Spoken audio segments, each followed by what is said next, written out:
want to welcome you to the very first episode of the Cigar Summit Video Podcast. I am your host, the Lord Prez, along with VP. Now, in today's episode, we're going to talk about one of the singular biggest decisions sometimes people have to make when they're about to smoke their cigar. What's that? Are you a puncher? Or are you a cutter? Now, when it comes to me, personally, I love the punch. I like to cut. Every cigar has a little cap on top. And with the punch, I feel like, you get in there, it loosens up the leaf a bit, especially if the roller rolled it a bit too tight. And I feel like you get a really better draw off it with using a punch.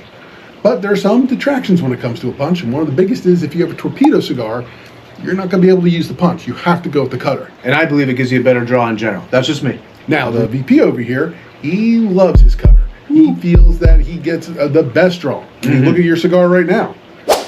Down to almost the nub. We started these at the same time. So, here's the thing I have to ask the VP.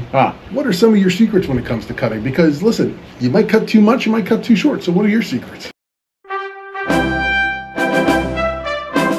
I'd say take it right to the edge of the cap, but not a millimeter further, because the second you go beyond that, it could start unraveling. Now, are there any other secrets you have? Like, when you're cutting, do you eye it? Do you put it on the table to cut it? Like, what are your secrets? Don't cut it wrong.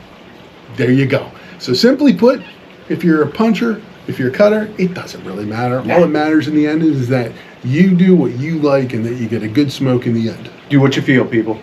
So, until we see you next time, Smoke if you got it.